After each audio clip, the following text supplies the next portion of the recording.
पाकिस्तान नामा हे गाजलेलं पुस्तक. अचानकपणे माझे संपादक तेव्हाचे श्री जयंतराव टिळक हे आमच्या न्यूजरूममध्ये आले आणि म्हणाले की पाकिस्तानची वार्तापत्र कोण तयार करेल. तर मी हात वर केला. त्यामध्ये मला पाकिस्तानमधली कराची, लाहोर, क्वेट्टा, फैसलाबाद, रावळपिंडी अशी सेंटर्स मिळाली.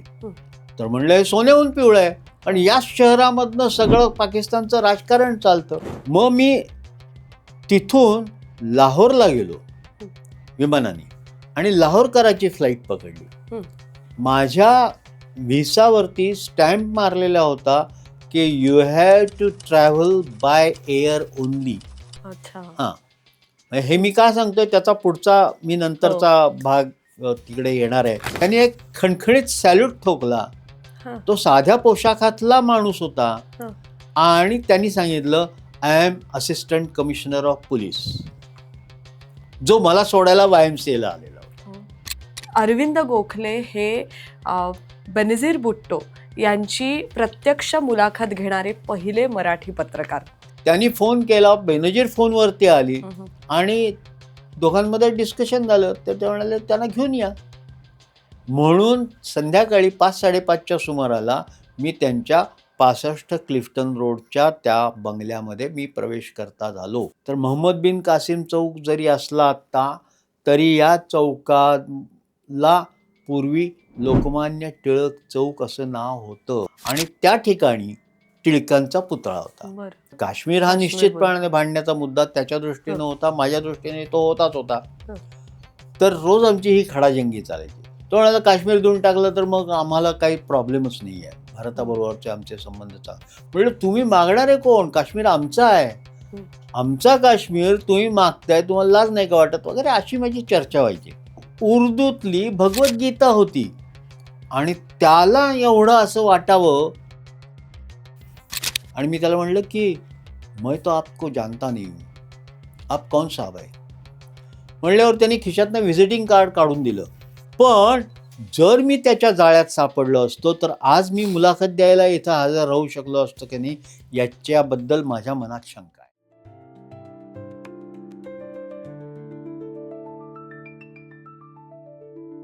नमस्कार, मराठी सृष्टी टॉक्सच्या या भागात आपल्या सगळ्यांचं मनपूर्वक स्वागत.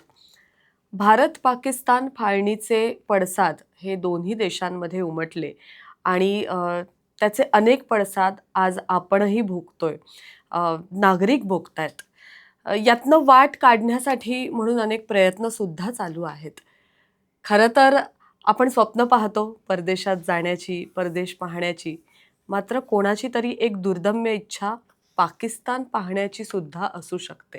अर्थात कोणत्या दृष्टीने? कारण हे जे पडसाद आत्ता आपण भोगतोय ते फक्त राजकीय संघर्षातनं निर्माण झालेले आहेत की खरोखर दोन्ही देशांमधल्या नागरिकांमध्ये सुद्धा आपापल्या देशांबद्दल किंवा इतर देशांबद्दलचा द्वेष हा कायम आहे. सत्यता पडताळणं हा पत्रकाराचा पिंडच असतो आणि त्यामुळे पत्रकारितेमध्ये 50हून जास्त वर्ष ज्यांनी एक छान करिअर केलं, दैनिक केसरीचे माजी संपादक, लोकमतचे माजी संपादक आणि लोकसत्ताचे सहाय्यक संपादक म्हणून प्रतिष्ठित नावाजलेले असे अरविंद गोखले यांनी पाकिस्तानला चक्क 5 वेळा भेट दिली आणि त्यातनं निर्माण झालं ते पाकिस्तान नामा हे गाजलेलं पुस्तक. आज याच पुस्तकाबद्दल आणि पाकिस्तानच्या त्यांच्या भेटीबद्दल आपण चर्चा करणार आहोत.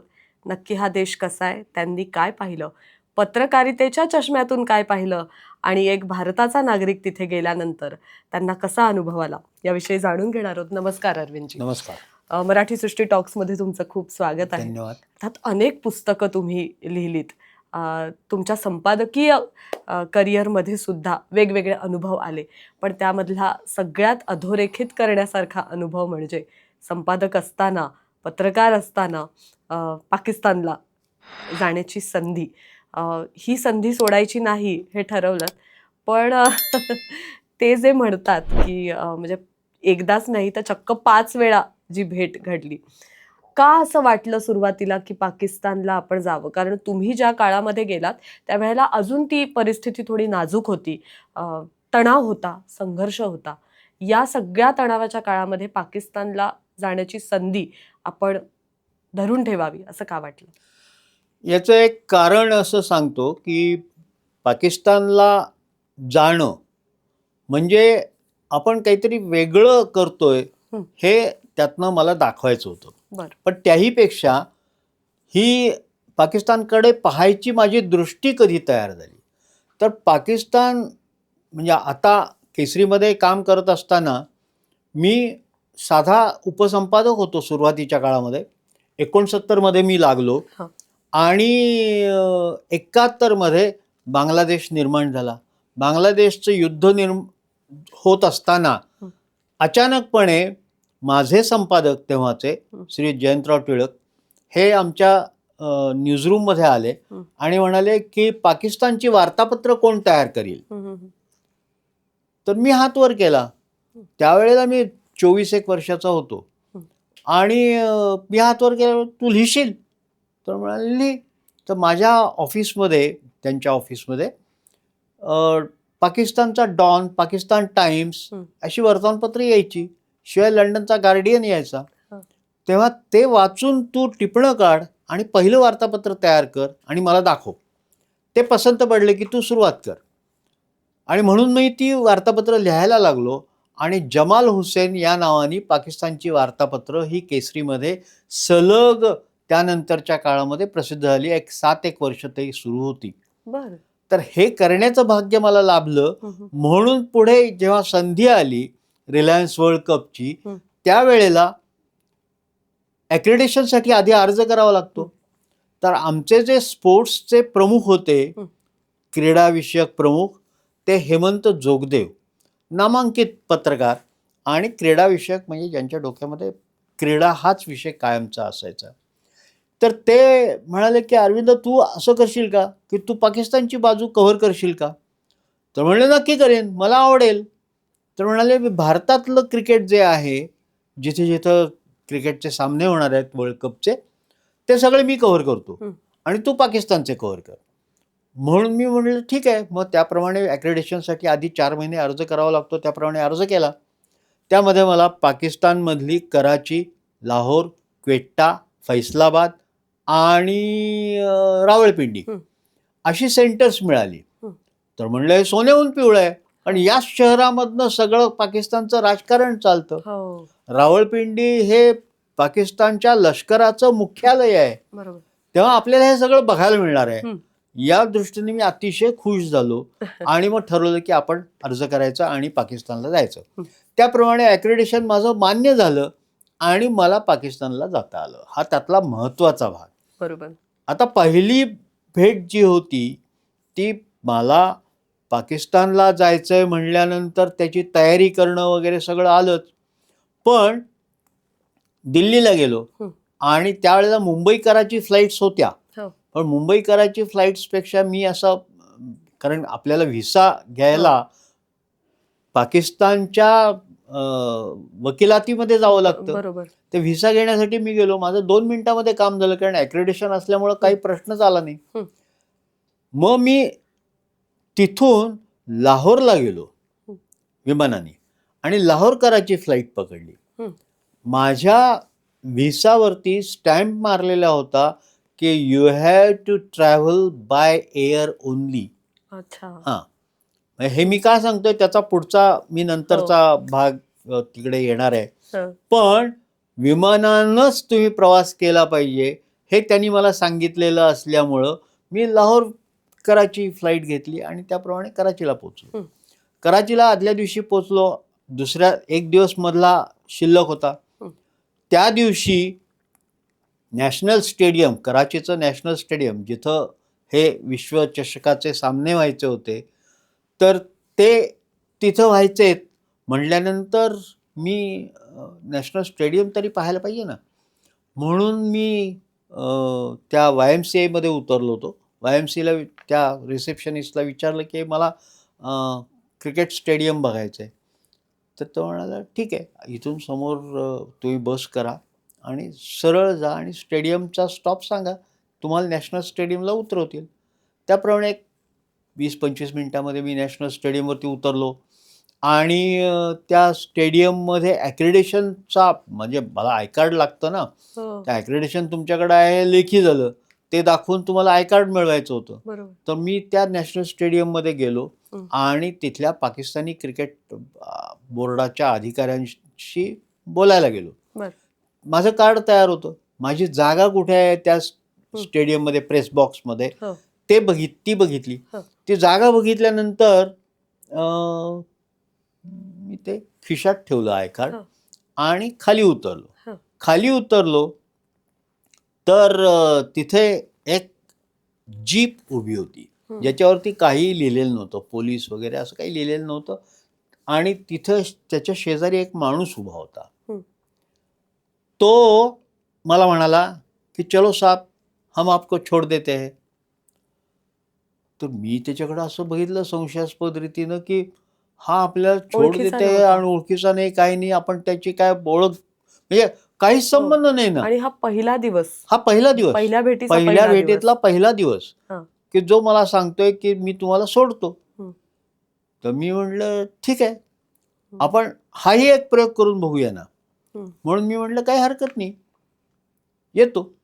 म्हणून तो जीप चालवायला बसला, त्याच्या शेजारी मी बसलो आणि मला त्यांनी बरोबर त्या YMCAच्या समोर आणून उतरवलं. हं. चलो साहब, आपके रहने की जगह आ गई. हं. मी उतरलो, YMCA बघितलं आणि उतरलो. उतरल्यानंतर मी त्याला विचारलं फक्त की क्या मैं पूछ सकता हूँ आप कौन साहब है. हं. असं म्हणल्यावरती तो त्याने काय करावं, त्याने एक खणखणीत सॅल्यूट ठोकला. हां. तो साध्या पोशाखातला माणूस होता हां. आणि त्यांनी सांगितलं, I am assistant commissioner of police, जो मला सोडायला YMCAला आलेला होता. हो. म्हणजे हा मला थक्क करणारा अनुभव होता. खरोखर. अर्थात हा थक्क करणारा अनुभव होता तो वेगळ्या दृष्टिकोनातून. मला पहिल्यांदा आपण साधारणपणे एखाद्यावरती भरोसा टाकला हो. की आपण भाबडेपणानं किती माणसं चांगली आहेत असं समजून जातो ना. पण जीपच्या प्रवासामध्ये तो त्यावेळच्या जियांच्या डिक्टेटरशिपबद्दल बोलत होता हं.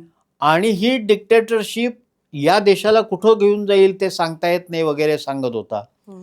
आपकी क्या राय है असं म्हणून तो खडा टाकायचा प्रयत्न करत होता. आणि माझ्या लक्षात आलं मग नक्की तुम्ही की कोण हां, आहात? नक्की तुमचं मत काय आहे हे काढून घेण्यासाठी तो बोलतोय. म्हणून मी त्याला म्हणलं की मैंने तो राय बनानी है, मुझे हं. राय बनानी है. तर तो म्हणाला ऐसा क्यों? हं. क्योंकि मैं इंडिया से आया हूं. हं. असं म्हणून मी त्याला टोलवलं. पण तेही मला विशेष वाटलं नाही. पण त्यांनी सोडल्यानंतर मी थक्क झालो अशासाठी की अजूनही थोडी माणुसकी आहे इथे. हं. पण असिस्टंट कमिशनर ऑफ पोलीस म्हणल्यानंतर मग मात्र माझी चक्र फिरायला लागली आणि म्हणलं आपल्यावरती आता ही अशी पाळत कायमस्वरूपी असणार आहे. खरोखर. असे अनेक थक्क करणारे अनुभव, थरारक नाट्य ज्याला आपण म्हणू, ते बऱ्याच वेळेला बऱ्याचशा तुमच्या व्हिजिट्समध्ये तिथे घडलं. आणि तरी असे संघर्ष येणार हे माहिती असून सुद्धा पुन्हा पुन्हा त्या संघर्षांना सामोरं जाण्याची ताकदही तुमच्यामध्ये निश्चितच होती.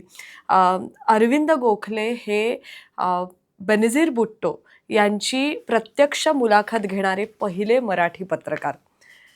ही प्रत्यक्ष मुलाखत नेमकी कधी घडली? पहिल्याच भेटीमध्ये, म्हणजे पाकिस्तानच्या पहिल्या भेटीमध्येच तुम्हाला ही संधी मिळाली? मला ही संधी मिळेल असं स्वप्नातही वाटलं नव्हतं. म्हणजे तसा टू काही बी विचार फ्रँक विथ करूनच यू. मला काय हं.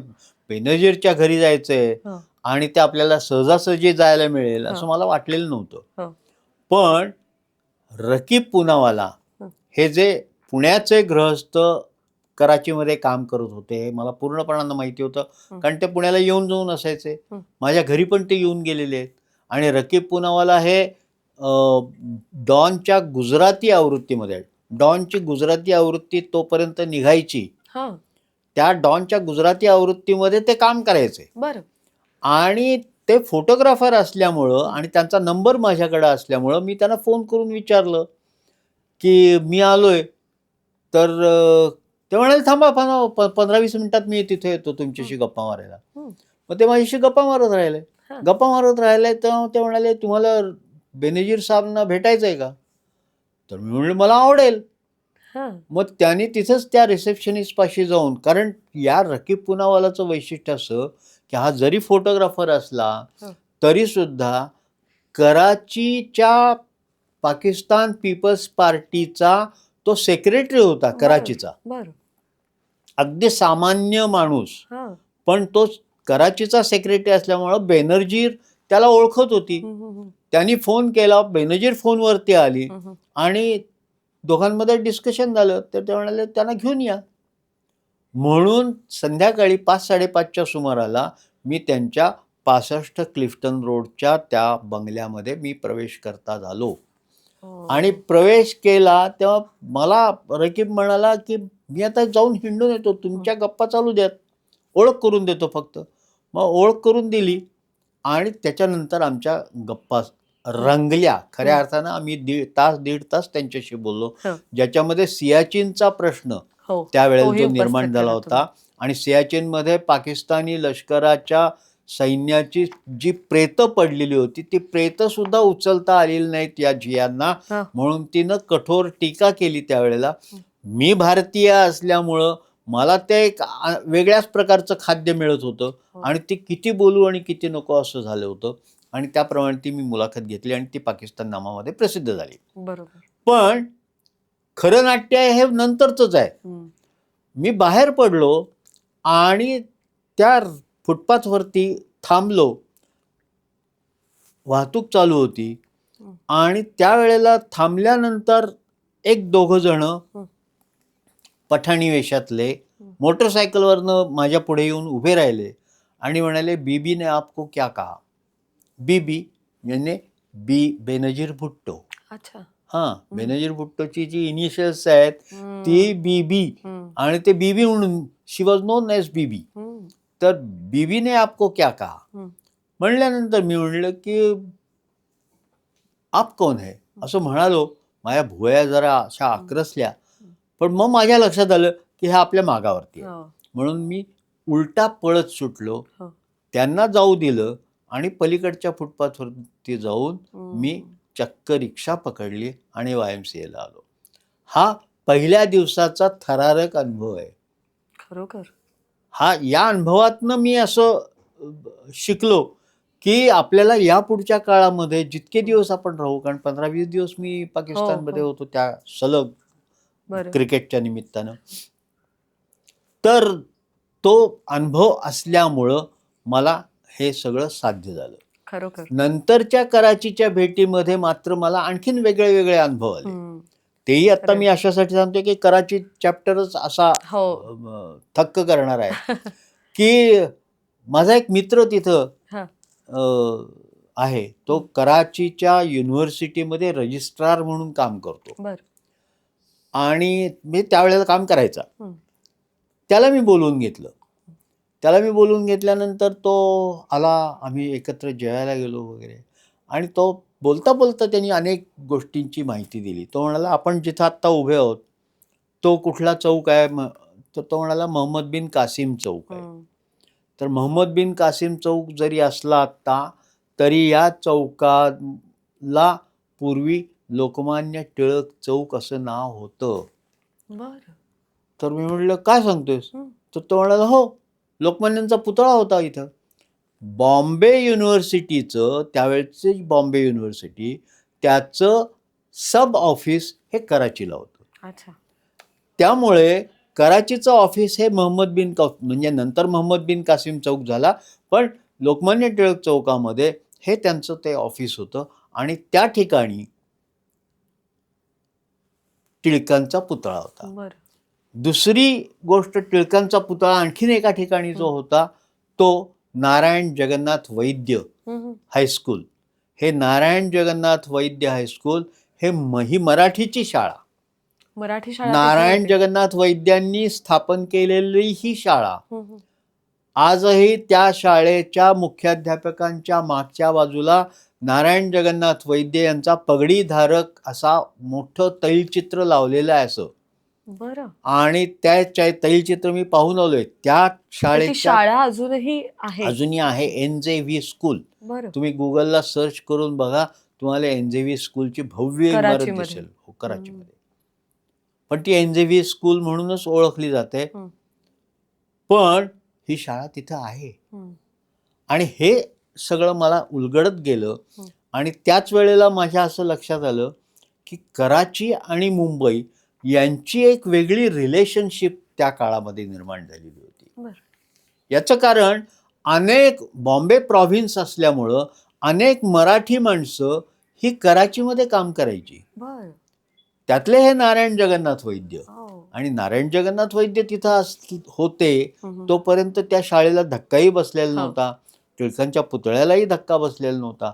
पण जेव्हा 1948 मध्ये रिव्हायवल सुरू झालं आणि सगळे पुतळे उखडून टाकण्यात येऊ लागले, तेव्हा तो टिळकांचा पुतळा तिथनं दूर झाला. जो या मोहम्मद बिन कासिम चौकामध्ये म्हणजे त्या आधीच्या टिळक चौकामध्ये जो टिळकांचा पुतळा होता, बॉम्बे युनिव्हर्सिटीच्या ऑफिसच्या समोर, बरोबर, तो पुतळा नंतर त्या पुतळ्याचं अनावरण हे मोहम्मद अली जिना यांच्या हस्ते 1 ऑगस्ट 1922 ला झालं होतं. म्हणजे टिळक गेल्यानंतर 2 वर्षांनी झालेलं होतं. त्यावेळेला यांनी जिनांनी असं सांगितलं होतं की मी हयात असेपर्यंत या पुतळ्याच्या केसाला सुद्धा धक्का लागता कामा नये. हे जाहीर भाषणातून त्यांनी सांगितलेलं होतं आणि तसा रेकॉर्ड आहे. हे सगळं मला उमजल्यामुळं मी म्हणलं मग हा टिळकांचा पुतळा पाहता येईल का, म्हणजे आता कुठं असेल तिथं तो ठेवला असेल ना.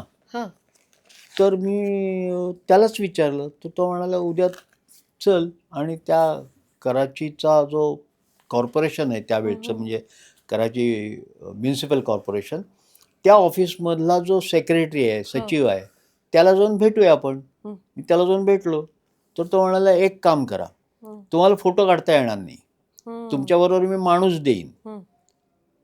ते गोडाऊन मध्ये तो पुतळा आहे, तिथे अजूनही ठेवलेला आहे. त्या पुतळा तुम्ही पहा, पण फोटो काढता येणार नाही. फोटो काढलात तर मग मला रिपोर्ट करावं लागेल. मी म्हटलं फोटो काढत नाही, पण मला पाहून तर येऊ द्या. अनेक पुतळे तिथे होते, गांधींचा पुतळा पण तिथे होता, पण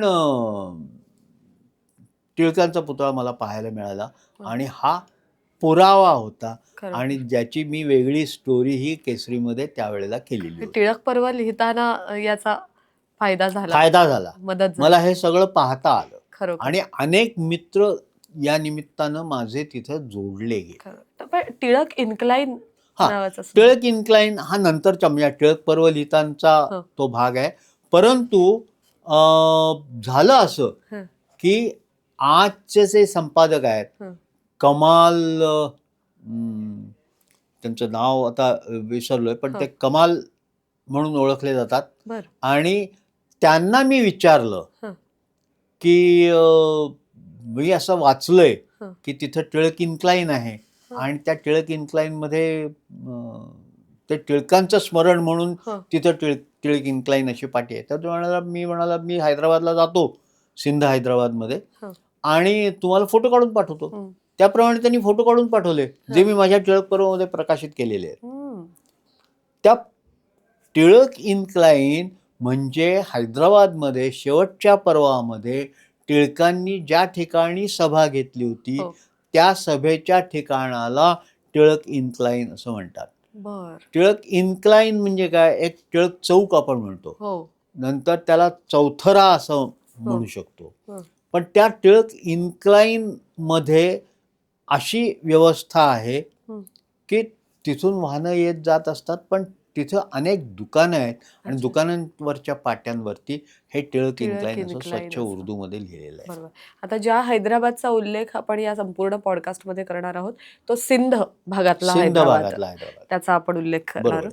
पण अनेक अशी वेगवेगळी माणसं सुद्धा भेटली. म्हणजे अर्थातच आता लोकमान्य टिळकांचा पुतळा ही सुद्धा एक आश्चर्यचकित करणारी गोष्ट आहे की कराचीमध्ये तो पुतळा होता आणि तो पाहता आला तुम्हाला. म्हणजे इतक्या वर्षानंतर त्या पुतळ्याचं त्या चौकात जरी अस्तित्व नसलं तरी सुद्धा त्यांनी तो ठेवलेला आहे. अनेक माणसं भेटली. काहींना काही कारणामुळे धर्मांतर करावं लागलं, काहींनी केलं नाही आणि तरी सुद्धा आज ते ताठमानेने भारतीय म्हणून तिथे राहत आहेत. नक्की मनोहर लालचा मुनव्वर अली कसा झाला? कराचीमध्ये ज्या वेळेला मला बेनजीर भुट्टोंच्या घरी जायचं होतं आणि मला ते एक उत्सुकता निर्माण होती की आधी जाऊन एकदा तो परिसर पाहून हां. यावं ना. हो. म्हणून मी त्या मुनव्वर अलीला विचारलं हां. की तो रिसेप्शनिस्ट YMCAचा रिसेप्शनिस्ट बरं. होता. त्याला विचारलं की मला कसं जाता येईल? तो म्हणाला मी तुम्हाला सांगतो. तुम्ही हं. त्या नंबरची बस पकडा आणि त्या क्लिफ्टन रोडवरती उतरा. हं. तर म्हणलं ठीक आहे. हं. मग तो सायकल घेऊन त्याचं ऑफिस संपल्यानंतर माझ्याबरोबर त्या स्टँडपर्यंत आला. हां. आणि हे स्टँडवरती जाता जाता त्यांनी ज्या गप्पा मारल्या त्या अशा की त्या खरोखरच थक्क करणाऱ्या होत्या. तो म्हणाला की मी मुनव्वर अली असलो तरीसुद्धा मूळचा मनोहर लाल आहे. मनोहर लाल म्हणून मी जवळपास 55 सालापर्यंत या ठिकाणी मनोहर लाल होतो. अच्छा. पण जेव्हा माझ्या घरावरती दगडफेक सुरू झाली आणि जाळपोळ करण्याच्या धमक्या येऊ लागल्या, मुलांना मारण्याचं म्हणजे मारण्यापर्यंत सगळी परिस्थिती बरं. निर्माण झाली. हां. म्हणून मला असं वाटलं की आता आपण धर्मांतर करण्याशिवाय पर्याय नाही. माझ्या स्वप्नात आजही राम आणि कृष्ण येतात आणि मी आजही म्हणजे जेव्हा संकट माझ्यावरती हां. येईल तेव्हा राम आणि कृष्ण यांचं चिंतन करतो. माझ्या माळ्यावरती घरातल्या माळ्यावरती आजही या मूर्ती मी फडताळात बांधून ठेवलेल्या आहेत. हां, हां.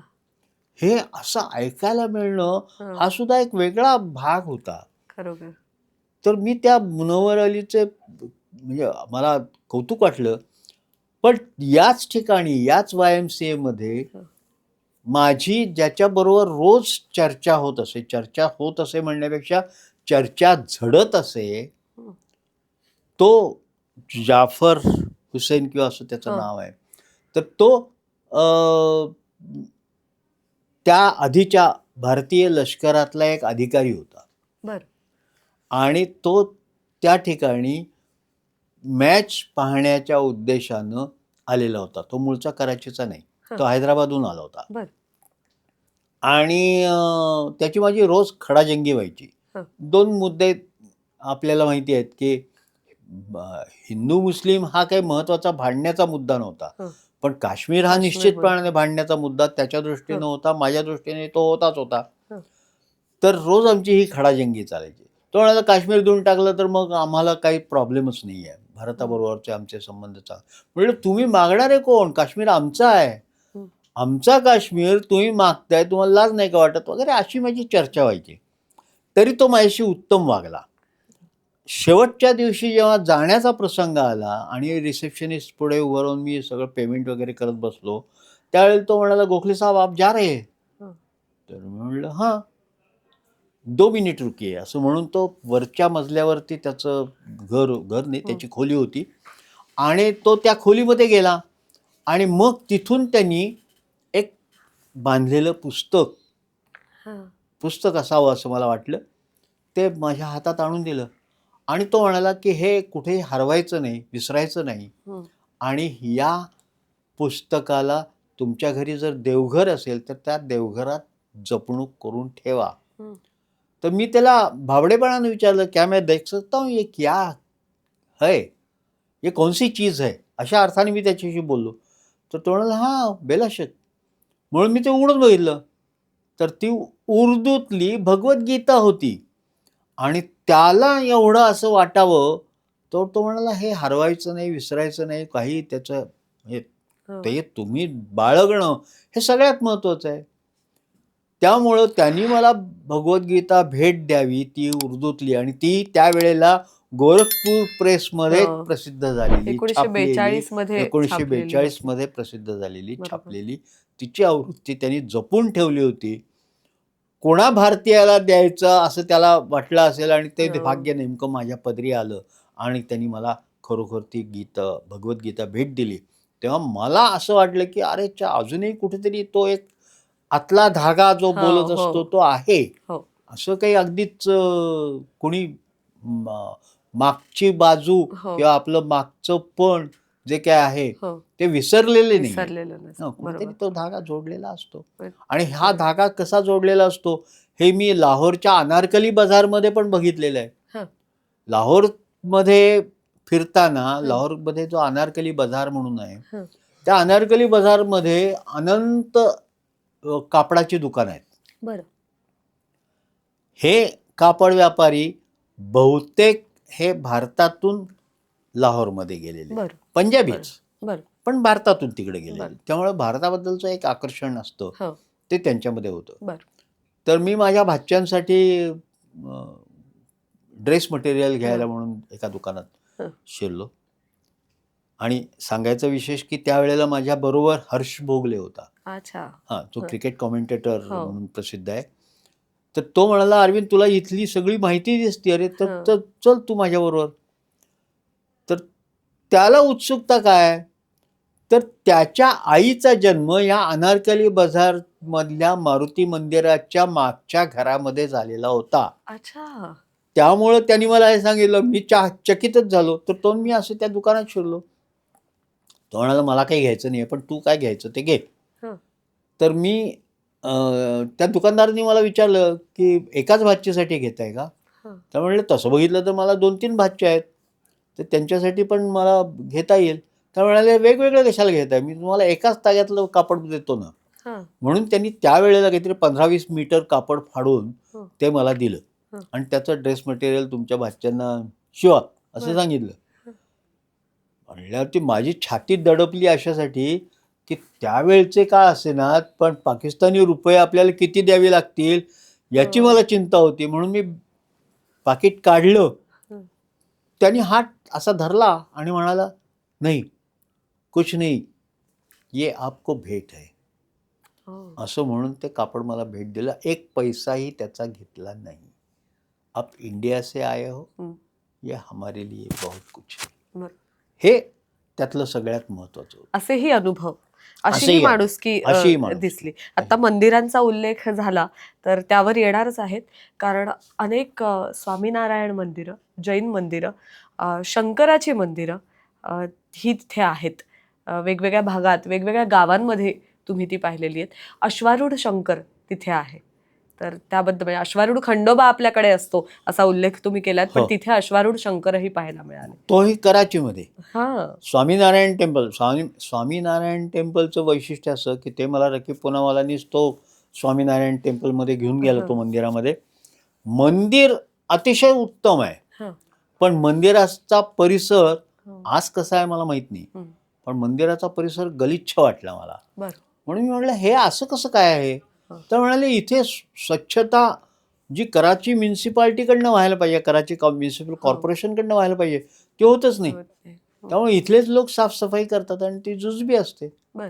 पण हे सगळं बघितल्यानंतर हं. मला त्याच्यामध्ये एक विशेष असं वाटलं की लखियानी नावाचे उद्योगपती हं. हं. हे मला तिथं भेटले. हां. आणि त्या लखियानींचं घर हे स्वामीनारायण टेम्पलला लागूनच होतं. हं. म्हणून मी त्यांना भेटायला गेलो.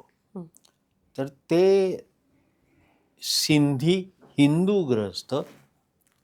तर मी त्यांना विचारलं, तुम्हाला नाही का त्रास झाला हं. फाळणीच्या वेळेला? तर म्हणाले, काय विषय आहे मला त्रास देतील? तुम्ही म्हणलं, असं कसं म्हणताय? हं. तर ते म्हणाले, माझ्या 3 मिल्स आहेत, अच्छा. त्यातल्या 2 कापड गिरणी आहेत आणि हं. 1 साखर कारखाना आहे. हां. आणि माझ्याकडे जवळपास 5,000 लोक काम करतात. हे त्यावेळची गोष्ट आहे, बरं. 88-89 मधली. हं. पण त्याच्या आधीच्या काळापासून त्याच्या त्या गिरण्या होत्याच, हं. साखर कारखाना होतात. त्यामुळे त्याच्या वाटेला कोणी गेलं नाही. हं. आणि ते नाव लखियानी हे ते त्यावेळेला 80 वर्षाचे गृहस्थ होते. ते म्हणाले, मला यत्किंचितही त्रास झाला नाही आणि मी अनेकांवरती उपकार करून ठेवलेले आहेत. हं.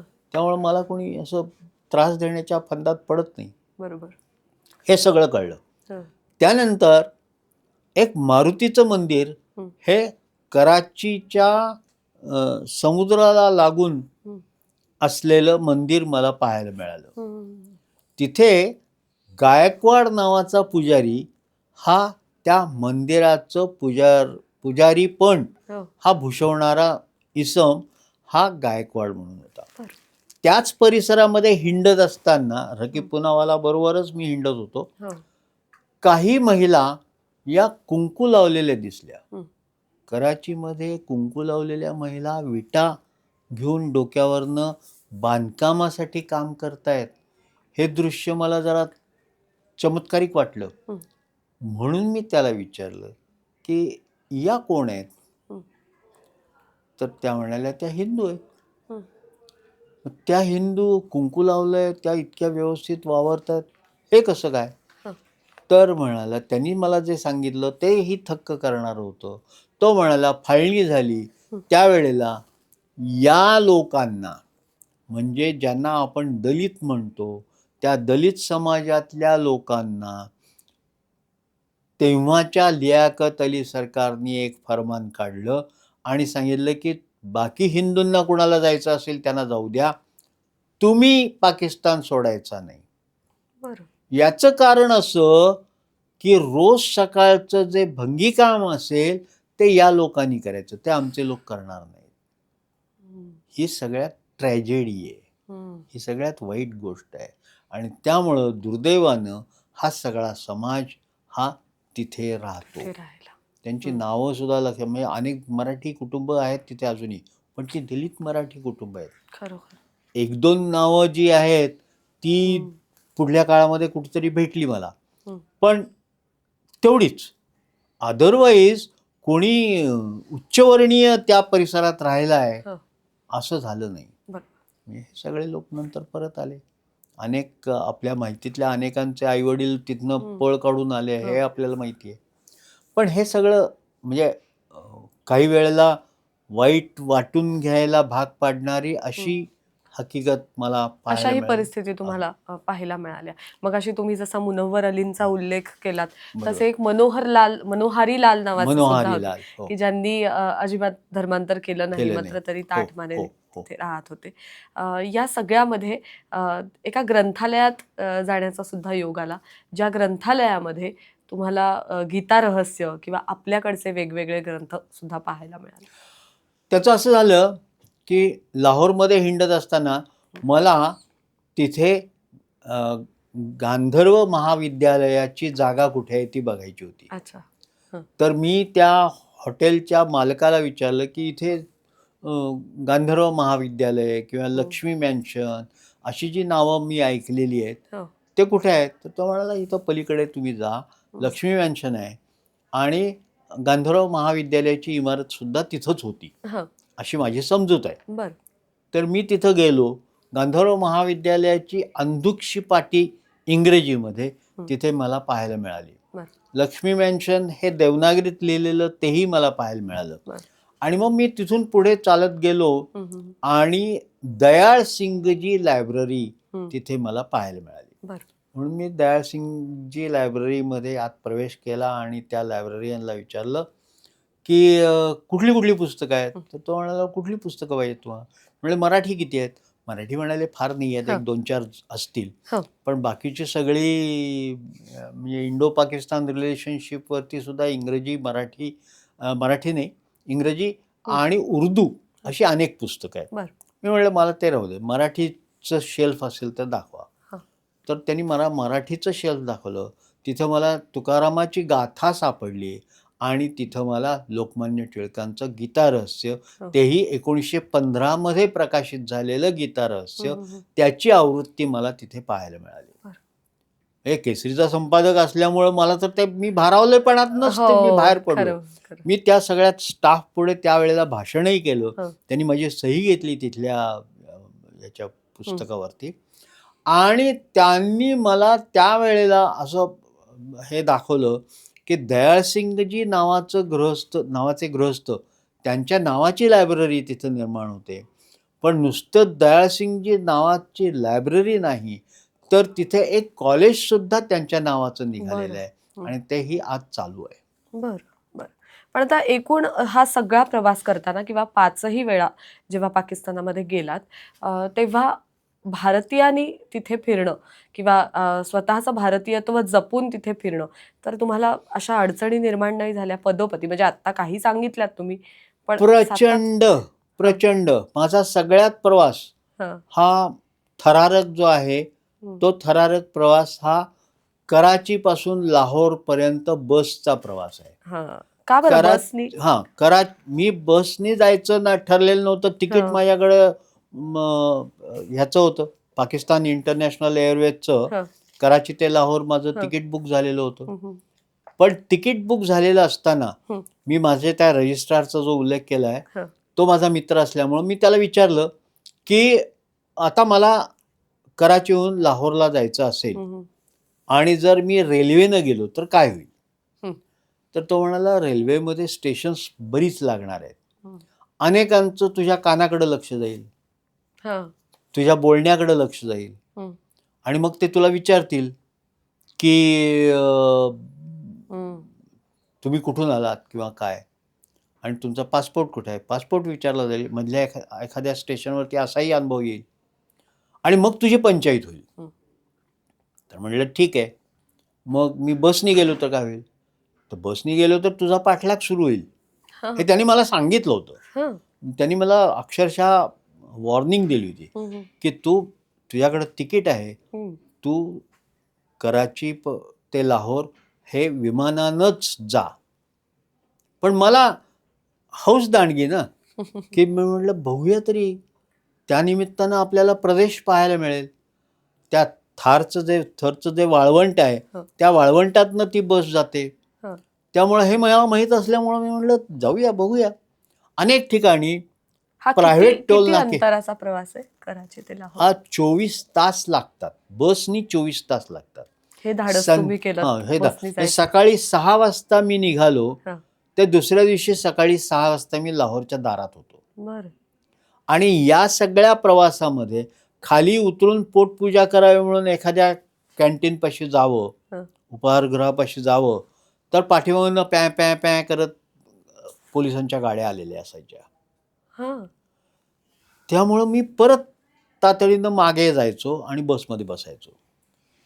म्हणजे इतकी पंचायत त्यांनी करून ठेवली होती, की मला पोटपूजा करायचा प्रसंगच आला नाही.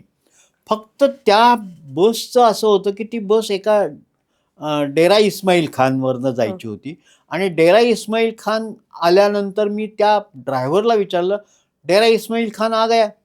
तो म्हणाला, "वो कब से चला गया?" तो म्हणलं, "मला आता उतरव कुठेतरी, कारण तिथून मला दुसरी बस करावी लागेल." हं. असं मला तिथल्या एका प्रवाशांनी सांगितलेलं होतं. हं. तर मग तो म्हणाला, जवळचं एक ठिकाण त्यांनी बघितलं आणि मला त्यांनी तिथं उतरवलं. हं. ईदचा दिवस होता तो. बरं. संध्याकाळी भीषण शांतता होती. हां. कुठंही काहीही मिळण्याची शक्यता नव्हती आणि प्रत्येक जण हा नमाज पढायला गेलेला होता. हं. घरटी प्रत्येक माणूस हा नमाज पढायला मशिदीमध्ये गेलेला होता. छोटंसं गाव होतं. छोटंसं गाव होतं ते मी तिथल्या एका हॉटेलपाशी गेलो हं. आणि त्याला म्हणलं, "काय असेल ते दे बाबा मला हं. आणि माझी खायची तयारी आहे, पण मला दे, कारण मी भुकेला आहे." तो त्यांनी विचारलं, "कहाँ से आहे?" तर मी म्हटलं, "कराचीहून आलोय, मला जायचं आहे लाहोरला, पण मला आता कसं जायचं माहिती नाही आहे." तो म्हणाला, "ठीक आहे." मग त्यांनी मला जे काय होतं ते त्या हॉटेलमधलं दिलं आणि जेवण झाल्यावरती मी बाहेर येऊन उभा राहिलो. हं. सचिंत मुद्रेनं उभा होतो. तेव्हा एका माणसाने मला बघितलं आणि तो माझ्याजवळ आला. "क्यों साहब, आप परेशान देख रहे हो?" तर मी म्हटलं, "परेशान तो हूँ." तर तो म्हणाला, "मग काय प्रॉब्लेम आहे?" तर मी त्याला म्हणलं, की "मी असा कराचीहून आलो आहे आणि मला लाहोरला जायचं आहे. तर इथं तर बस लाहोरला जाणारी एकही दिसत नाही आहे." तर तो म्हणाला, "इथून निघतच नाही. इथून साधारणपणे 20 किलोमीटरवरती अमुक-अमुक ठिकाण आहे. तिथून बस सुटते. तिथं मी तुम्हाला घेऊन जातो. हं. माझा टेम्पो आहे स्वतःचा. त्या टेम्पोमधनं तुम्हाला म्हणजे प्रवास करावा लागेल." म्हणलं, "ठीक आहे." त्याच्या शेजारी बसून मी प्रवास केला. किर्र काळोख होता. हं. तो रस्ता सगळा जंगलचा वाटावा असा रस्ता होता. हं. अशा रस्त्याने मी प्रवास करत होतो. मनामध्ये धाकधूक होती, की यांनी कुठं आपल्याला मारून टाकलं तर आपल्याला कळणार सुद्धा नाही. म्हणजे घरी पत्ता लागेपर्यंत काही काळ जाऊ द्यावा लागेल.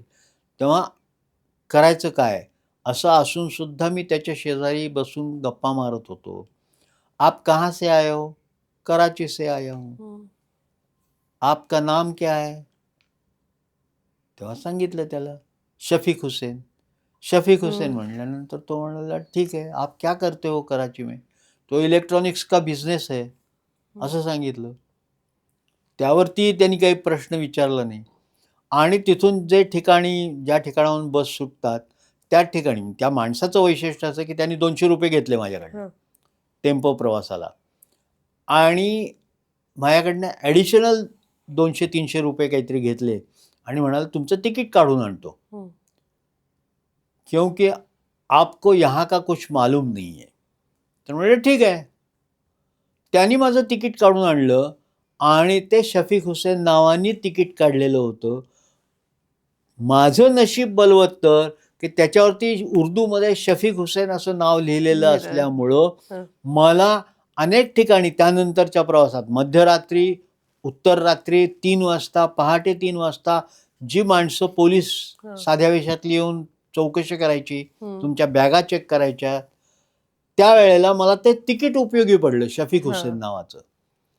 त्यामुळे त्यांनी मला माझ्या फंदात ते पडले नाहीत. माझी पिशवी चेक केली, पण पिशवीमध्ये काही मी पासपोर्ट ठेवलेला नव्हता आणि पासपोर्ट पर्यंत ते आलेच नाहीत, कारण शफीक हुसेन नाव होतं आणि कराचीहून निघालेलो होतो मी. त्यामुळं तो प्रवास माझा असा धाकधुकीत झाला. आणि लाहोरच्या वेशीवरती आमची बस आली आणि बस आल्यानंतर त्या बस ड्रायव्हरनी विचारलं, चलो चलो नमाज का वक्त हो गया, नीचे उतरो. मी थरारलो. आता नीचे उतरो तर नीचे उतरायलाच पाहिजे, म्हणून मी माझ्या जवळचा रुमाल घेतला, डोक्याला बांधला, खाली उतरायची तयारी केली. आणि तेवढ्यात माझ्या असं लक्षात आलं की बसमध्ये काही जण झोपलेले आहेत. ते काही उतरलेले नाही आहेत, ते नमाजसाठी खाली गेलेले नाही आहेत. काही वृद्ध स्त्री पुरुष होते, तेही झोपलेले होते. तरुण मंडळी तीही झोपलेली होती. म्हणल्यानंतर मी म्हटलं आपणही असंच सोंग करावं, म्हणून मी पिशवीतनं शाल काढली आणि मी झोपी गेलो. आणि त्यानंतर जेव्हा बस अर्ध्या तासांनी सुरू झाली, तेव्हा त्या बसचा प्रवास हा लाहोरच्या वेशीवरनं लाहोरपर्यंत हा पूर्ण झाला आणि तिथून मी चालत माझ्या हॉटेलमध्ये गेलो. शालिमार हॉटेल असं त्याचं नाव. त्या हॉटेलचा एक किस्सा बघण्यासारखा आहे. त्या हॉटेलमध्ये जो वेटर होता, तो वेटर माझ्या परिचयाचा झाला होता. त्या म्हणजे ही कितव्यांदा असेल भेट? नाही, ही पहिल्यांदा. पहिल्या भेटीत ज्या हॉटेलमध्ये मी उतरलो त्याच हॉटेलमध्ये पुढच्या भेटीमध्ये उतरला. पण तो वेटर, जी पहिली आपली उपांत्य फेरीतला सामना झाला मुंबईला, ज्याच्यामध्ये आपण पराभूत झालो, पण आपण पराभूत होणार नाही अशी पाकिस्तान्यांना खात्री होती, कारण पाकिस्तानमधल्या सामन्यामध्ये, लाहोरमधल्या सामन्यामध्ये विजयी होईल अशी त्यांची खात्री होती. म्हणजे झालाच तर भारत पाकिस्तान सामना, अंतिम सामना हा होईल आणि मग विश्वचषक म्हणजे वर्ल्ड कप हा कुणाचा हे ठरणार आहे. आणि भारत पाकिस्तान सामन्याविषयीचं औत्सुक्य असल्यामुळं जेव्हा मी सामना बघून परत आलो तेव्हा तो वेटर माझ्या अंगावर अक्षरशः धावून आल्यासारखा आला आणि त्यांनी एका आपल्या खेळाडूचं नाव घेतलं आणि सांगितलं की आपका ये पैसा खा गया. खरं खोटं नाही माहिती, परंतु त्याला असा संशय की त्यांनी पैसे खाऊन पराभूत झालो आपण आणि म्हणून भारत पाकिस्तान सामना होणार नाही. तो जो दुसऱ्या दिवशी पाकिस्तान आणि ऑस्ट्रेलिया व्हायचा होता आणि इथे भारत आणि इंग्लंड यांच्यातला सामना होता. इंग्लंडच्या विरुद्ध आपण हरलो आणि ऑस्ट्रेलिया विरुद्ध पाकिस्तान हरला दुसऱ्या दिवशी आणि पाकिस्तान आणि इंग्लंड यांच्यात सामना झाला. पण हे सगळं जेव्हा होत होतं तेव्हा त्याला असं वाटलं की काहीतरी चुकलेलं आहे आणि हे व्हायला नकोय, भारत पाकिस्तान सामना व्हायला पाहिजे. म्हणजे ही सुद्धा एक वेगळ्या प्रकारची उत्सुकता आहे. आपल्याकडे जसं टीव्हीच्या दुकानांसमोर लोक उभे राहतात सामना बघायला, तसे प्रचंड प्रमाणावरती सामना पाहायला लोक उभे राहतात आणि तो सगळा औत्सुक्याचा भाग आहे. पण आपल्याकडे क्रिकेट पाहताना किंवा खेळ पाहताना जी एक खिलाडू वृत्ती असते प्रेक्षकांची सुद्धा, तुम्ही या पुस्तकामध्ये नमूद केलंय की तिथल्या स्टेडियममध्ये हे सामने पाहताना ती खिलाडू वृत्ती दिसत नाही, मात्र एक जंग लढल्यासारखं अजिबात असं नाही. एक म्हणजे वातावरण. अजिबात नाही म्हणजे अजिबातच पाकिस्तान्यांना हं, ही खिलाडू वृत्ती नाही, हं, शिवराळपणा आहे. त्याच्यामधली 1-2 नावं तर सांगता येतील अशी आहेत, की ज्यांना हं, जे अंगावरती धावून जातात हं. आणि आपल्या खेळाडूंमध्ये त्यावेळेला माझ्या कल्पनेप्रमाणे किरमाणी होता नाही. मग एक मुस्लिम खेळाडू हं, होता. बरं. तर त्यांनी कॉलर पकडून विचारलं, की "तू मुस्लिम आहेस आणि भारताकडनं का खेळतोयस?" हो, तेव्हा गावस्करला मध्ये पडावं लागलं. बरं. म्हणजे अशा तऱ्हेची हो, संकटं, अशा हो. तऱ्हेच्या गोष्टी या सातत्यानं घडताना पाहायला मिळत होत्या पाहायला आणि मिळत. त्याचा मी साक्षीदार बनलेलो होतो. बरोबर. हे तर असे अनेक अनुभव, अनेक वेगवेगळे प्रसंग पाकिस्तान नामा या पुस्तकात त्यांनी लिहिलेले आहेतच. प्रत्येक अनुभव वाचताना आपण थकीत होतो, आश्चर्यचकित होतो, की हे कसं काय? कारण तुम्ही त्या प्रवासातनं गेलात. मात्र एक व्यक्ती अशीही तुम्हाला भेटली, की खरोखर आज जर विचार केला, की आपण अशा एका व्यक्तीला भेटलो, तर खरोखर आपण एका मोठ्या संकटातनं आत्ता सुटलेलो आहोत. राजीव गांधींच्या बरोबर जेव्हा आम्ही इस्लामाबादमध्ये गेलो होतो आणि इस्लामाबादमध्ये एक मधला दिवस, सार्कच्या परिषदेतला मधला एक दिवस असतो, तो भाकड दिवस असतो. हां, ज्या दिवशी सर्व 7 राष्ट्रांचे, त्यावेळेला 7 राष्ट्र होती, हां. त्या 7 राष्ट्रांचे प्रमुख हं. हे कुठेतरी अज्ञात ठिकाणी जायचे. त्यावेळेला ते सगळे मरीच्या टेकडीवरती गेले होते. ज्या काळामध्ये भारत पाकिस्तान यांच्यामध्ये सुद्धा स्वतंत्रपणानं चर्चा झाली. बेनजीर भुट्टो आणि राजीव गांधी यांच्यामध्ये चर्चा झाली. हं. पण तो दिवस मोकळा असल्यामुळं या ठिकाणी एक प्रेस कॉन्फरन्स आयोजित केली होती, जी पाकिस्तानच्या परराष्ट्र मंत्रालयानं केलेली होती आणि जी भारताच्या परराष्ट्र मंत्रालयाने स्वतंत्रपणानं हं. त्याच हॉटेलवरती, कारण बरं. आम्ही सगळे पत्रकार त्या हॉटेलवरती उतरलेलो असल्यामुळं हं.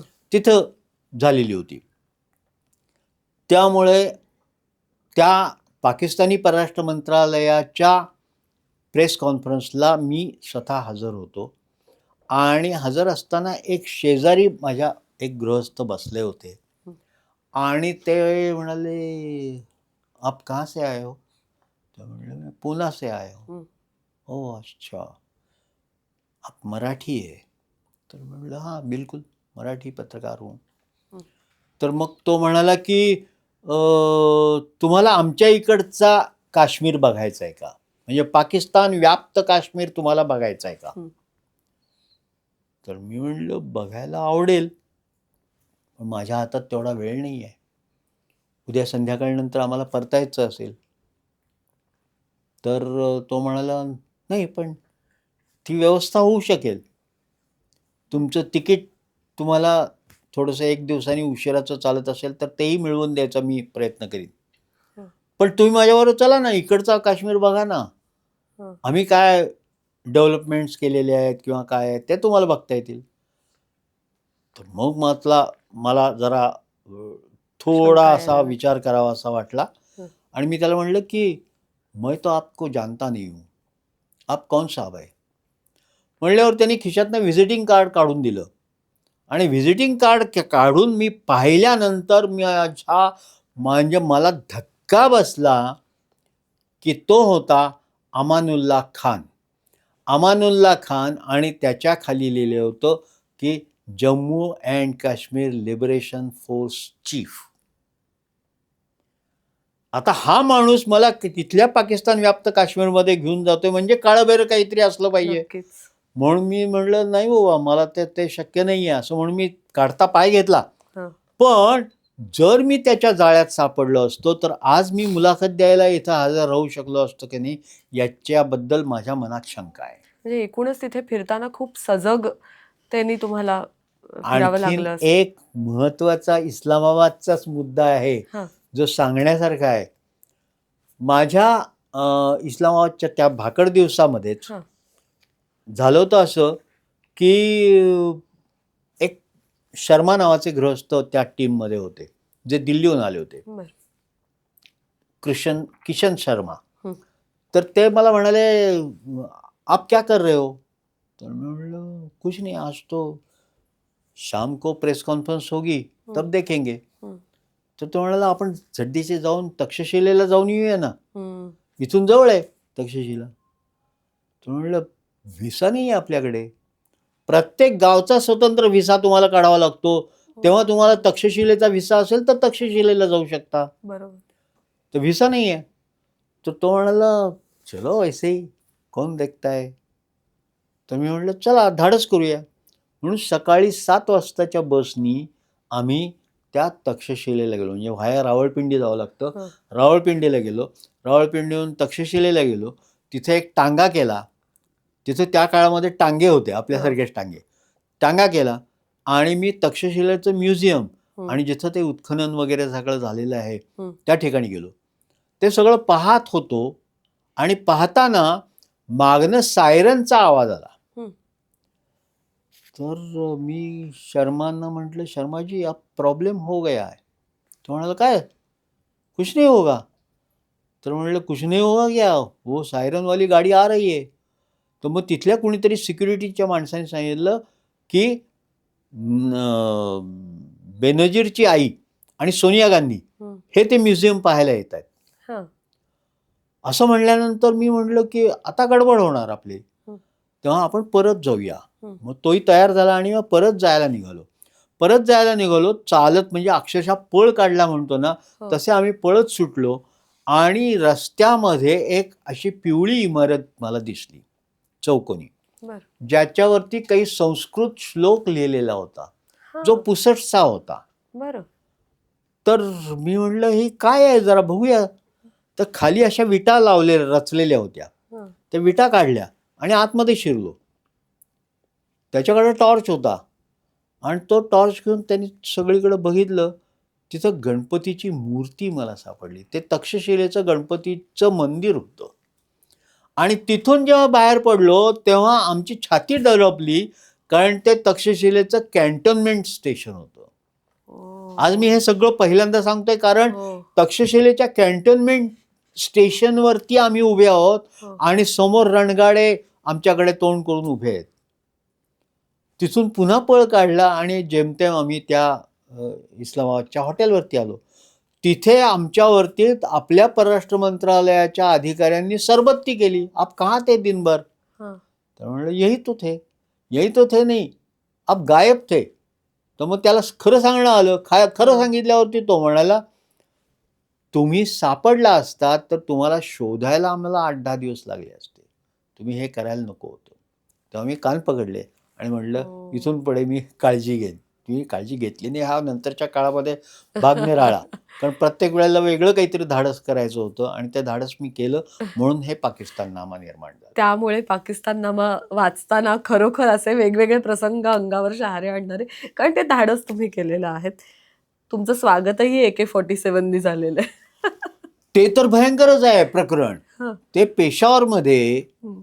ज्या नसरीन गुफरानचं नाव मी सांगितलं, जी हं. माझ्याबरोबर रिसर्चर होती, हं. त्या नसरीन गुफरानला भेटायचा योग येईल का नाही मला माहीत नव्हता. हं. त्या ज्या हॉटेलमध्ये मी उतरलो होतो त्या हॉटेलच्या रिसेप्शनिस्टला विचारलं की मुझे स्टेडियम जाना है. तोही पुन्हा ईदचाच दिवस होता. हं. तर त्यांनी सांगितलं राइट को चले जाइए, वहाँ बस मिलेगी, आप वो स्टेडियम ले जाइए. हं. तर म्हणलं ठीक आहे. हं. तर मी त्या उजव्या बाजूने गेलो. ते स्टेडियम क्रिकेटचं नव्हतंच. क्रिकेटचं स्टेडियम एक्झॅक्टली अपोजिट डिरेक्शनमध्ये होतं. बरं. त्या स्टेडियममध्ये नमाजानिमित्तची प्रार्थना होती, नमाज पडणं होतं हं. आणि त्यासाठी सगळे लष्करी अधिकारी तिथं आलेले होते. पेशावरमधले पोलीस अधिकारी होते. तर म्हणलं हे कॅन्टोन्मेंट एरियामध्ये आहोत, म्हणून मग कॅन्टोन्मेंट एरियामध्ये आपल्याला फिरायला मिळतंय म्हणून मी आपल्या पुण्याच्या कॅम्प एरियामध्ये पण खरं हिंडतो. तर विजावरती परवानगी नव्हती. नव्हती, कारण त्याच्यावरती लिहिलेलं होतं हं. की you are not allowed in the cantonment area. हं. त्यामुळं मी म्हटलं आता आलोच आहे, हं. सापडलं तर बघू काय करायचं ते. म्हणून त्या रस्त्याने फिरत असताना दैव कसं तुमच्या मदतीला येतं त्याचं उदाहरण. तिथल्या काही टॅक्सी ड्रायव्हर्स गप्पा मारत बसले होते. त्याने विचारलं, म्हणलं हे अमुक अमुक ठिकाण माहिती आहे का, त्यांना कोणाला काही सांगता आलं नाही. चालत चालत येत असताना एका बंगल्यातून 2-3 तरुण बाहेर पडताना दिसले. ते कोणाला तरी सोडायला बाहेर येत होते. म्हणून मी सहज चौकशी केली. आप गुफरान हो? कारण ते नाकी डोळी त्या मुलीसारखे दिसत होते, नसरीनसारखे दिसत होते. हं. तर ते माझ्याकडे बघायला लागले. आप कौन है? तर मी म्हणलं, मैं पुणे से आया हूँ. पुणे से आया हूँ म्हणल्यानंतर त्यांनी मला मिठीच मारली. आप नसरीन के साथ थे? तर म्हणलं हां. चलिए आप बिल्कुल ठीक वक्त पे आ गए हो, हं. अंदर चलिए, असं म्हणून त्याला मला आतमध्ये हं. नेलं. सकाळी साधारणपणे 11-11:30ची वेळ असेल.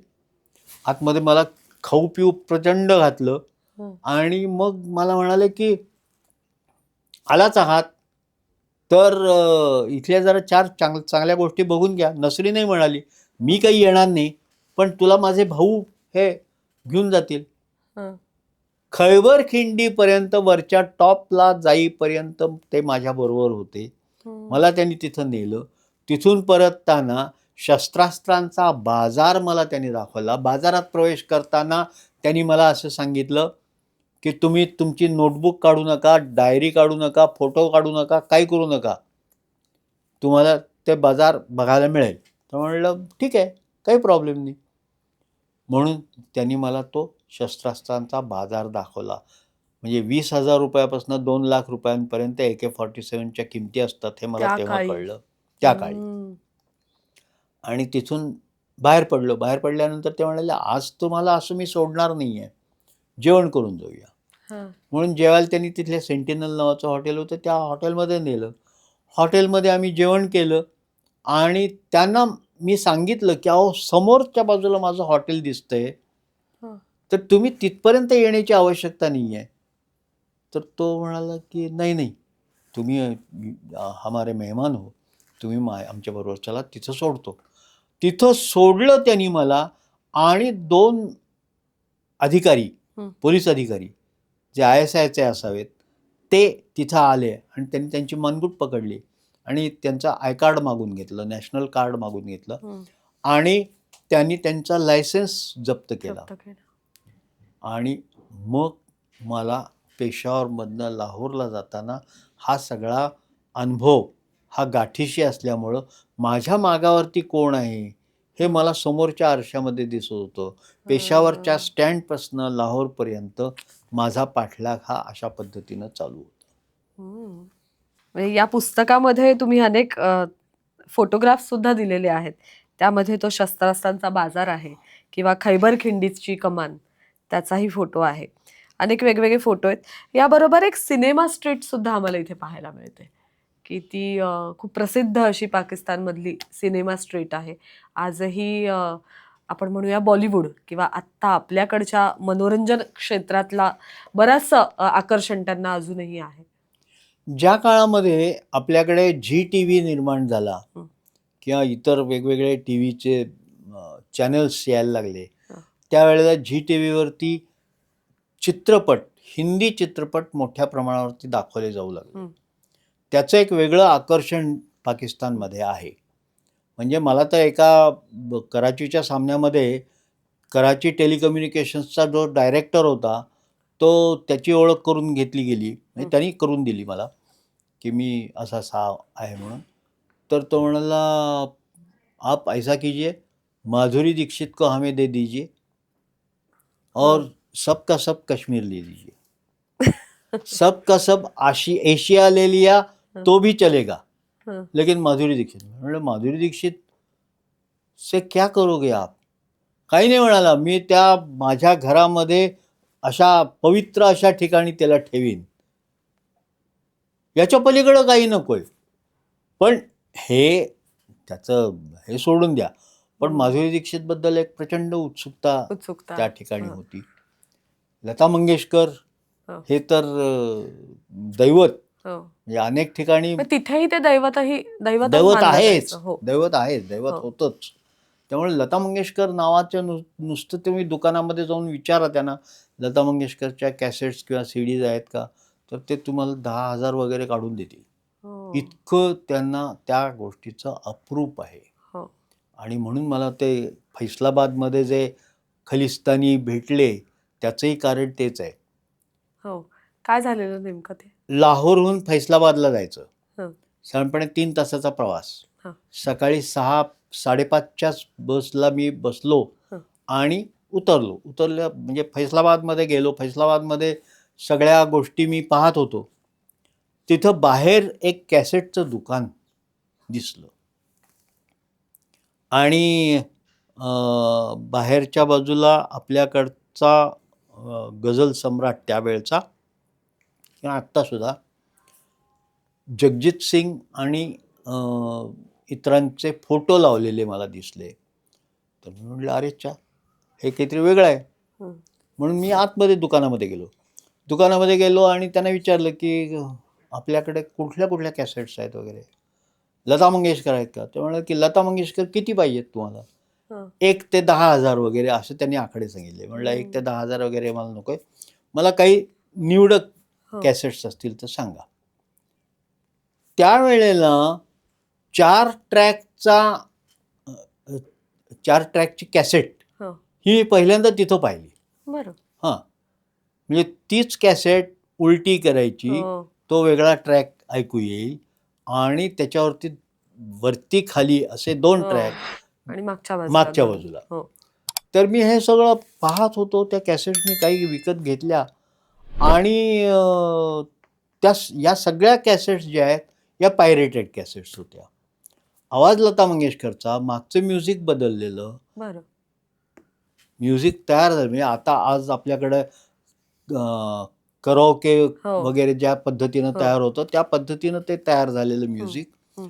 पण लता मंगेशकरांचा आवाज मात्र तो लता मंगेशकरांचा आवाज. अशा पद्धतीचं मी ते सगळं पाहत होतो. मला तो ऐकवत होता आणि बाहेरनं काही लोक जे आपले वाटावेत असे ते स्मोकिंग करत चाललेले होते. हं. तर म्हणलं हे कुठून आलेले आहेत? हे कोण आहेत?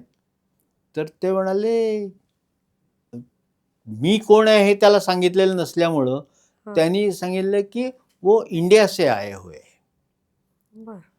तर ते होते तरुण सरदारजी, हं. शीख. हं. जो काळ होता तो झियानचा राजवटीचा काळ होता. हं. झियानच्या राजवटीमध्ये त्यांनी खलिस्तानचा विषय निर्माण केला. हं. खलिस्तानवाद्यांना प्रशिक्षण देणारं केंद्र हे फैसलाबादमध्ये होतं हं. आणि हे फैसलाबादमधले युवक हे तरुण सरदारजी हे रस्त्यानं चाललेले होते आणि हे मला त्यांनी सांगितलं की हे ते आहेत. म्हटलं ठीक आहे असं म्हणून मी कॅसेट विकत घेतल्या आणि बाहेर पडलो ते ज्या दिशेनं आले होते त्या दिशेनं मी उलटा चालत गेलो. हं. तर तिथं एक तारेचं कुंपण सापडलं आणि त्या कुंपणामध्ये या सगळ्या पाकिस्तान व्याप्त काश्मीरमध्ये ज्यांना ट्रेनिंग दिलं जातं किंवा जे काश्मीरमधून तिकडं गेलेले दहशतवादी आहेत त्यांना ट्रेनिंग दिलं जातं आणि त्यावेळेला अजूनही आत्मघाती बॉम्बचं ट्रेनिंग तयार झालेलं नव्हतं. पण हे सगळे जे तरुण खलिस्तानवादी होते त्यांचंही ट्रेनिंग त्यांचंही प्रशिक्षण हे तिथे फैसलाबादमध्ये होतं. हे मी स्वतः अनुभवलेलं आहे आणि म्हणून मी त्याच्यावरती पण एक चॅप्टर लिहिलेला हो. होता हो. आणि जो मला तो अनुभव घेता आला आणि मग मी ती फैसलाबादमधली मॅच बघायला गेलो. बरोबर. आता ह्या 5ही भेटींनंतर तुम्ही पाकिस्ताननामा लिहायला घेतलात, की मध्ये-मध्ये हे लिहिणं चालूच होतं? म्हणजे याची कुठेतरी एक अंधुकशी कल्पना कोणाला आली तुमच्या पाकिस्तान भेटीमध्ये, की तुम्ही हे सगळं याचं सगळं डॉक्युमेंटेशन करताय किंवा पाकिस्ताननामा लिहिताय? अगदी बरोबर विचारलंत हां. की 5व्या नंतर 6व्या खेपेला हं. मला जायचं होतं पाकिस्तानला हं. काही निमित्तानं. हं. तर मी ते निमित्त गाठून पाकिस्तानच्या वकिलातीमध्ये गेलो. हं. तिथे एक पाकिस्तानचा मिनिस्टर फॉर प्रेस पाकिस्तानच्या वकिलातीमध्ये हं. मिनिस्टर फॉर प्रेस अशी पोस्ट असलेली एक व्यक्ती बरं. ही काम करायची. हं. तिला मी विचारलं की मला पाकिस्तानला जायचंय कारण असं आहे ते काहीतरी योग्य कारण होतं. तर तो म्हणाला, गोखले साहब, आपका पाकिस्तान नामा हमारे यहाँ पहुंच चुका है. तुमच्या मराठी पुस्तकाचं उर्दू भाषांतर आमच्याकडे आलेलं आहे. हं. त्यामुळं ह्या खेपेला तुम्हाला व्हिसा मिळेल असं गृहीत धरू नका. शहाणे असाल तर घरी परत जा, हे त्यांनी सांगितलं. आणि त्यानंतर जो व्हिसा मला कायमचा रिजेक्ट झाला हं. तो कायमचाच. पण तरीही एक संधी अशी आली होती, एक अक्षरशः 4-5 वर्षापूर्वी, हं. 23 मार्च, ज्या दिवशी भगतसिंग, राजगुरू आणि सुखदेव हं. यांना फाशी दिली, हं. त्या फाशीच्या दिवसानिमित्त तिथे एक दिवस असा काही लोक हे करतात. हं. विशेषतः कुलदीप नय्यर हे तिथे जाऊन मेणबत्ती पेटवायचे आणि 4 शब्द त्याविषयी बोलायचे. बरं. तर मला जायचं होतं आणि आमची एक टीम सरहदची, म्हणजे संजय नहार यांच्या नेतृत्वाखाली एक टीम तयार झाली होती आणि आम्ही तिथं जायचं ठरवलं. तर आमच्या सगळ्यांची ओळख ही त्या पाकिस्तानच्या वकिलातीच्या अधिकाऱ्यांनी करून घेतली. आता हे पाकिस्तान नामामध्ये नाहीये बरं का, कारण त्याच्यानंतरची अलीकडे 4-5 वर्षातली ही भेट आहे. तर तिथे गेल्यानंतर आमच्या टीममध्ये एक राजगुरूंचा नातू होता. म्हणजे तो त्यांच्या भावाचा नातू, पण राजगुरू नगरमध्ये राहणारा आणि राजगुरूंचा नातू असा तो होता. आणि एक सुखदेवांचा नातू होता, तो पंजाबमधनं किंवा अन्यत्र ठिकाणाहून आम्हाला जॉईन झालेला होता. आणि आम्ही सगळा ग्रुप एक 6-7 जणांचा हा जायचं असं ठरवलं होतं. आम्हाला तिथलं रेग्युलर इन्व्हिटेशन होतं. भगतसिंग मेमोरियलच्या पाकिस्तानमधल्या माणसांनी, लाहोरमधल्या माणसांनी हे आम्हाला इन्व्हिटेशन पाठवलेलं आहे. त्या इन्व्हिटेशनवरती आम्ही होतो, त्यामुळे आम्हाला व्हिसा मिळायला काही प्रॉब्लेम यायचं काही कारण होतं. पण राजगुरूंचा नातू तुमच्यामध्ये आहे, सुखदेवांचा नातू आहे, भगतसिंगांचा नातू आहे म्हटल्यानंतर त्यांनी सांगितलं, then will have to refer it to Islamabad असं म्हणाला. आणि त्यानंतर हा विषय बंद झाला. त्यानंतर आम्हाला व्हिसा मिळाला नाही. खरोखर हे सगळं भयंकर आहे आणि किती सांगावं तेवढं थोडंच आहे. तुम्ही आता भयंकर असं म्हणालात, पण तरीही तुम्ही या पुस्तकात लिहून ठेवलंय की कदाचित मला अमेरिकेला परत जावं असं वाटणार नाही, पण पाकिस्तानला खरंय. याचं कारण काय? म्हणजे तिथे असणारे असे अनेक गोष्टी. आता हा जो बदल आहे ना, हा बदल मला अनुभवायचा आहे. बरं. म्हणजे पाकिस्तानमध्ये असलेलं भारत प्रेम हे एका बाजूला ठेवलं तर तिथून जी सुरुवात होते त्या भारतात विषयीचा आत्यंतिक द्वेष, हा रोमारोमात भिनलेला द्वेष. आणि आता तर मी असं ऐकलंय की आत्मघाती बॉम्बचं जे प्रमाण आहे ते काही लाखांमध्ये आता मोजावं लागतं. म्हणजे प्रत्येक जण मरायला तयार होतो. अशी माणसं जेव्हा तयार होतात तेव्हा त्या देशाचा विध्वंस हाही ठरलेला असतो, जे आज पाकिस्तानमध्ये आपल्याला दृश्य दिसतंय. इम्रान खानसाठी लोक रस्त्यावरती उतरतात तेव्हा इम्रान खानच्या पक्षाचा, पाकिस्तान तेहरीक-ए-इन्साफ पक्षाचा जो पेशावरचा मुख्य आहे, खैबर पख्तूनख्वाचा मुख्यमंत्री आहे, त्याला सुद्धा त्या अडियाळा जेलच्या समोर उपोषणासाठी किंवा निदर्शनं करण्यासाठी बसावं लागतं आणि त्याला मारपीट केली जाते. हे दृश्यही आता आपण पाहतो. तेव्हा आता इथून पुढे पाकिस्तानमध्ये जाऊन आपण व्यवस्थित परत येऊ शकू की नाही याची शंका यावी इथपर्यंतचं कटुतेचं वातावरण टोकाचं झालेलं आहे. त्यामुळं हे घडेल न घडेल मला माहीत नाही, परंतु आजही माझ्या मनात इच्छा अशी आहे की अमेरिकेचं इन्व्हिटेशन समजा मला आलं आणि पाकिस्तानचं त्याच वेळेला आलं तर मला पाकिस्तानला जायला आवडेल, कारण हे सगळं मला पाहता येईल. बरोबर. अनलेस अँड अंटिल मला सुरक्षा यंत्रणा पुरवली गेली असेल तर. खरं. कारण तरच हे शक्य आहे असं मला वाटतं. खरं. तोपर्यंत हा काही या हे शक्य काळातला नाही. झालेला बदल आहे. म्हणजे तेव्हा तुम्ही तिथे जाणं, तिथे हे सगळं ॲब्सोल्युटली. पाहणं, वेगवेगळी 80चं संकट दशक हो, ते आत्ताचं दशक याच्यामध्ये जमीन अस्मानाचं तफावत अंतर आहे. आहे. त्यामुळे खरोखर.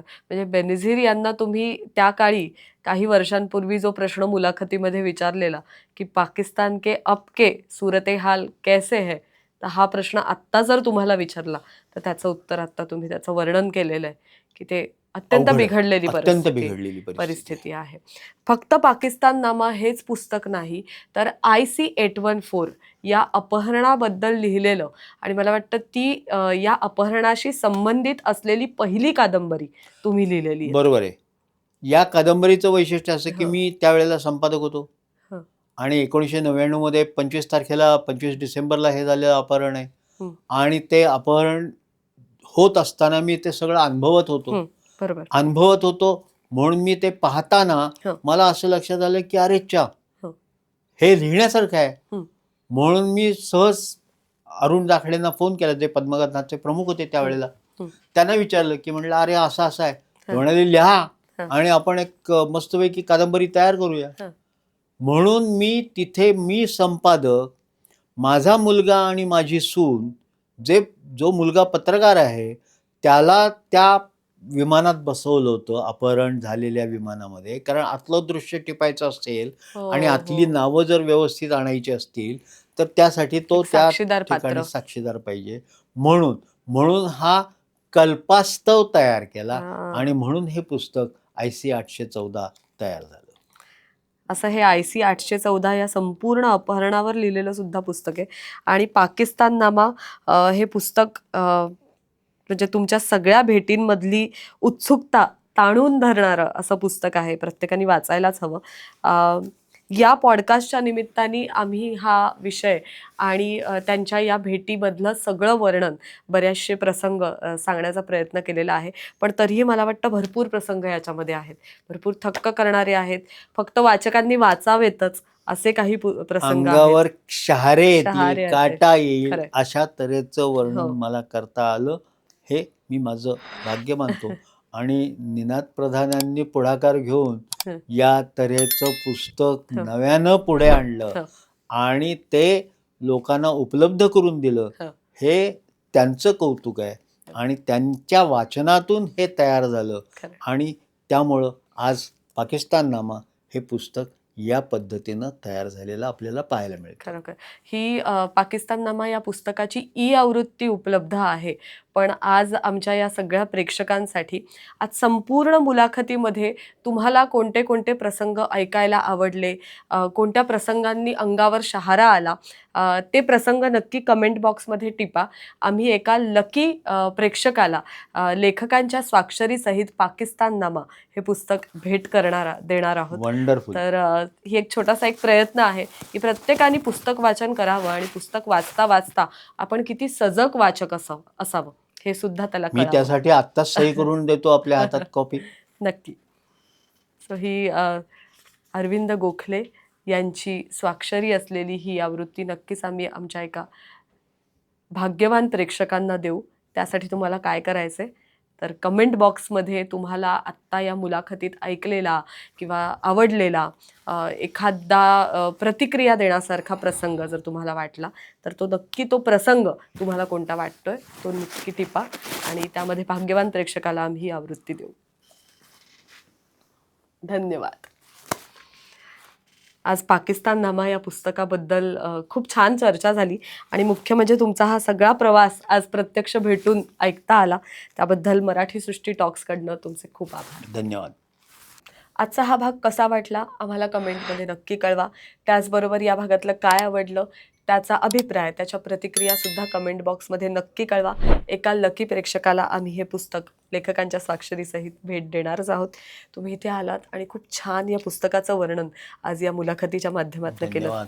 एक छोटीशी भेट Marathi Thank you. Srushti टॉक्सकडनं. Thank you. खूप खूप आभार. थँक्यू.